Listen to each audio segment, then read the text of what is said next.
thinking about this weekend and the big stories, there's one story that's really dominating the news, and that's Arsenal Football Club and the fallout and the performance. Let's get into a little bit of chat about Arsenal and what we've learnt right now and how we feel about where the club is going. Danny, I'll start with you. From the back of this game, what's your strongest thoughts of what you feel about the football club right now? I've had these instances during my career myself. A good coach doesn't necessarily make a good manager. And I think when you look at Arteta, I think he's been reactive rather than proactive. You know, I watched the game yesterday and everything, in particular, the lads that were doing the commentary, you know, looking at it and saying, well, hang on a second, you know, everybody can see what's going on, but as a manager, you're there to change it when it's happening. And what I used to find is, I used to play under some really good coaches. The manager would come onto his own at the weekend. And I just think Arteta is finding it difficult to get that balance in terms of being a great coach, but then making the real big decisions during a game. And things needed to be changed. Are you talking tactically now? Yeah. Again, watching the game, I couldn't agree more. And I was surprised, Tim. Were you surprised that Mikel Arteta, I think there's a lot of concerns we've got over him, doesn't really... is the tactical side of it. I mean, he's meant to be a bright coach, a young coach, or, you know, he's been under Pep, he's learned at City. Did you think he should have done something to affect the issues they had down their left-hand side? Yeah, look, tactically, they were outplayed. My concern is Tuchel has been fantastic at Chelsea, and he's done it the same way every game, essentially. He's got brilliant players. He knows how to motivate them.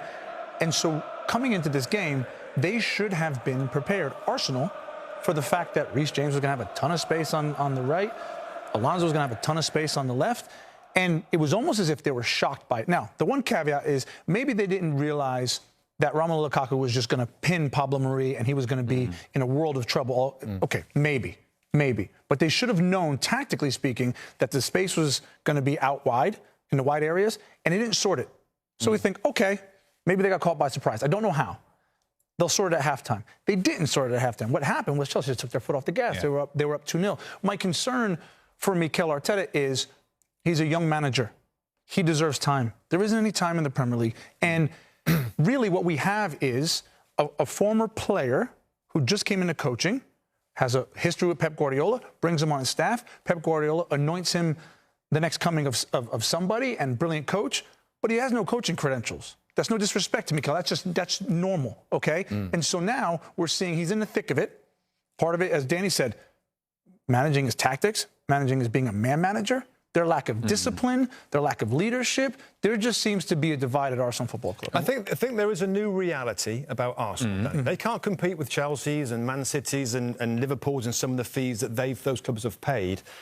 Does that make it more excusable for Mikel Arteta? Is he going to be given the time to try and find a way? Is he going to be the guy in a few years that some of these younger signings, and by the way, I like the idea of signing the younger players, the under 23s, 5 of them that have come into the football club, but it might take a little bit of time for those guys to improve and become a team that the fans want.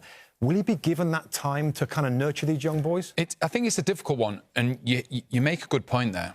The standout players for Arsenal at the moment are the younger players. So we go back to the situation they find themselves in against Chelsea. You as a central midfielder, you know what's going wrong. You know that Reece James is having the whole of the pitch to do what he wants. As an experienced player, for example, I'm going to say Xhaka, you're a central midfielder.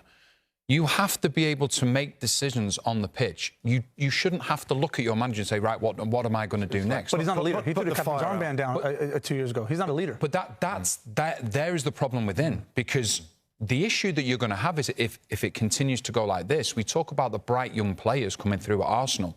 Are some of those players going to look, for me to move forward, for me to further my career, do I need to move further on? You know, I played like for a short while with yourself, with the likes of Rob Lee, Warren Barton, Craig Burley, experienced professionals, and they were go-to players for me as a younger player. These younger players don't have that to turn around to. On those experienced players, Tim, are things going to get better when Lacazette and Aubameyang... They're not. They finished 8th. They finished 8th with those players. Odegaard, they brought in. Lacazette, Aubameyang, this team finished 8th last season. My concern is this. When they do have the money. They spent $194 million, more than any Premier League, any Premier League team. Europe, actually, they have the money, okay? So they've bought young. My issue is, and I keep saying it, there's not a lot of time. Chelsea's different because they bought experienced pros. Frank Lampard wasn't doing the business, so they said, we're bringing in Tuchel, and he's found a success. There are managers out there, world-renowned managers, who are known to get the best out of young players. If this doesn't go well, yes, it's a project. It's a project, and he needs maybe 1 season, 2 seasons with this group. If it's not going well, they can find a manager in the world who knows how to coach young talent. It's interesting, and it is, because the Premier League managers don't get time down. They're disposable. But I think the concerning point is, Tim's just said they've spent the most money in the Premier League. They're no better than last season. Correct. That's concerning from my perspective. Yeah, I think it's going to be really interesting how it goes on. I hope myself that he gets the time to try and, of course, develop these players. But I think you make a good point, Tim, and the pressure will mount. Now there's fans back in the stadium, Danny. We've talked about that many times, and the pressure is a massive problem. It's huge. Because that focuses everybody, the owners and directors, about what's going on. So a really, really difficult situation for Mikel Arteta right now.